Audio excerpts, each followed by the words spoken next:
Okay. Yeah. And then This meeting is being recorded. yo, Zoom is taking over our lives, Sean. I know. How you doing, Deanna? I'm good. How are you? I am doing very well. I'm a little tired right now, but I cannot complain. Right, you've been on the go all these days, today especially, I bet. I work late at night, so the you're a sleep night schedule. owl? Yeah, the sleep schedule gets a little harsh. Well, I mean, But they say the most creative people stay up really late, so there you go. yeah, I really like waking up early or better though, truthfully. It's just how it's been playing out lately that I've been in the studio a lot this week, so that's all. It's just, late nights. But I'm doing very well, trying to balance everything and still take care of myself and remember how important that is. That's always the struggle. It really is. Like, how do you do all that? I think everyone's Yeah. still trying to figure that out. Yeah, because the days go by so fast. It's like, Jesus, like, what is going on? I know it, but I gotta say, congratulations, Detroit 2, your latest #1 album. How does that feel? Oh, it feels great. Thank you for that. It's it was definitely an album where I was, vulnerable, just being real and just expressing what I was going through and talking about things that I probably would have normally been a little bit too like worried to talk about or, but I feel like that when you're really living in your purpose, and for me, my purpose is to inspire that you got to get uncomfortable sometimes and speak your truths, and people can relate to it in their own way, for the people who need to hear it and make them feel like they're not alone. So it feels good. I feel like it would be #1 in my heart. So when it went #1 on the charts, that was just like a cherry on top. Exactly. And that's exactly the word I used with this album is vulnerable. And I feel like people really appreciate you, talking to us about, mental health and anxiety and all these different things. And I feel like there is an appreciation and you're helping to lessen the stigma. Was that kind of the goal? No, it wasn't the goal. My goal is just to keep it real and like hopefully it will help somebody or people can relate to it and like, feel like they're not alone. But I do think that we're in a time where it's becoming more and more prevalent and especially in this internet age that we in, it's like everyone has like opinions about everything, right? And that can really mess with people's heads. And I'm not just talking about myself, I'm talking about everyone, and we get obsessed with the wrong things. Our egos have us like wanting to have the most numbers, views, likes, people pleasing people, like, and you get caught up in all these conditional things, and it makes you push all the unconditional things to the side, and you lose a sense of yourself. And I feel like that's really what was going on with me. So I just wanted to put something authentic out there and remind people that they're not alone. And like on Deep Reverence with me and Nipsey, like, yeah, talk about that specifically on that song, because I feel like he was pushing that same message too, of like just being you and being vulnerable. That's so true. And I think with social media, everyone gets caught up and, like you said, we prioritize the wrong things. And, we got to remind ourselves it's just a highlight reel of what we're seeing all the time.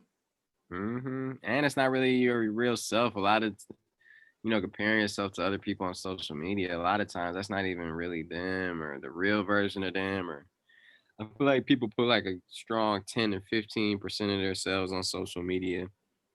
And, and you can't really base yourself. Comparing yourself to somebody else is already the thief of joy. So, That's so true. Do you ever regret being so personal in your music? Do you ever think, man, I shouldn't have shared that? Or do you ever think back, like maybe I was too open? Or is it like a therapy for you? Yeah, I've thought that before. I've been like, damn, should I have said that? Like, I definitely am like, ooh, that was a little much. But then it's just it is. I make that decision though, you know. So I'm not like I wouldn't backtrack it, but I definitely have been like, ooh. And there have Yeah. been times where I've had to like be like, you know what? Maybe I shouldn't say that because not because it's personal, but because everybody ain't got to know everything, okay? Right. That's true. Everybody doesn't have to know everything, but I Mhm. do think that people should be able to know the things that I feel like can help them, you know, always. Do you feel, because you do collab with Janae a lot, do you feel an added pressure with that? Because a lot of people will be like, oh, I think they're really curious about that. And they look at you two as like couple goals. Does that put an added pressure to you at all? Hmm. And added pressure to us in what ways? Like musically or like personally or like I guess both, because I feel like it's going to be a bigger spotlight whenever you two collab. People are going to focus more on that because they want to know what's going on with them all the time. So do you feel like, musically, yeah, for sure. I feel like that it's mhm, like added pressure, I guess, but nothing wrong mhm. with that though. It's just if I'm being honest, yeah. But that's great though. I feel like it pushes you to do well, you know, and to put your best foot forward, you know. But as far as personally added pressure, but like between me and her, I don't think so. Yeah. I mean, we're going, yeah, you know, you're gonna be authentic with one another, do what you want to do. So, And you guys look like you have so much fun. Like your BET performance and body language mhm. was so good. Does that just come naturally because you guys have so much chemistry? Yeah, it was just like you know, it was like we didn't rehearse it or anything really. We just kind of like talked about it and just vibed out, and you know, we wanted it to portray like with all the craziness going on in the world, how important it is to have that connection with the person you love and Mhm. to calm down and to lay down and relax with one another. And like, you know, we wanted to make it like a vibe and like set the tone in that way, you know, because I knew that especially, you know, there probably were going to be a lot of performances with dancers and all sorts of stuff. And it's like this one, I really wanted to just set that tone and that mood because I feel like the original song that I sampled, which is a Mhm. Detroit like classic song, and it was like an old R&B like local record. Like when we talked to the people who made the song, they were like, "Man, we made this because it was so much murder and mayhem going on outside, and like for people to really be with the one that they love and to be passionate, you know, and intimate with that special person." So I feel like definitely wanted to portray that in this performance. And I think a lot of people do kind of connect with that, especially, in 2020 where everyone's kind of locked in with each other. I Hmm. think a lot of people are kind of getting to know themselves and maybe even, their partner a little bit more. It's like, Absolutely. how do you do that? Now, Yeah. in 2017, you did come through Denver, and I was able to meet you briefly and, saw you do your meet and greet. Mhm. And you have always stuck out to me as one of the most kind and down to earth artists that I've, been able to witness that. Thank you. Thank you. Yeah, it was awesome. And just the way you connected with fans.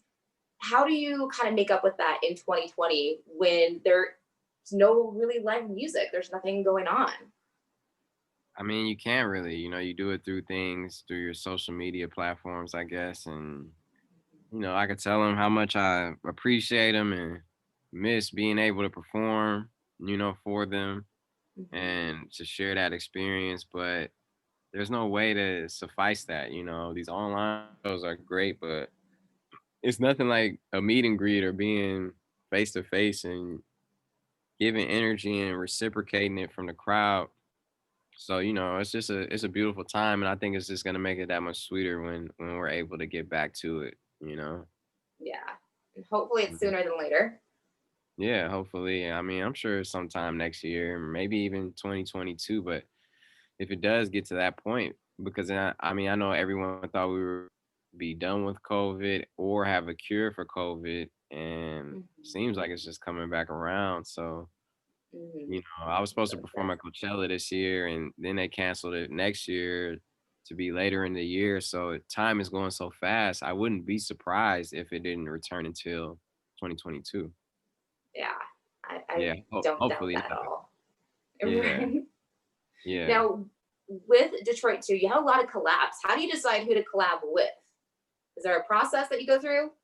Well, this album I specifically had a lot of collabs because, like, as opposed to my album before, I only had like 2 collabs on there.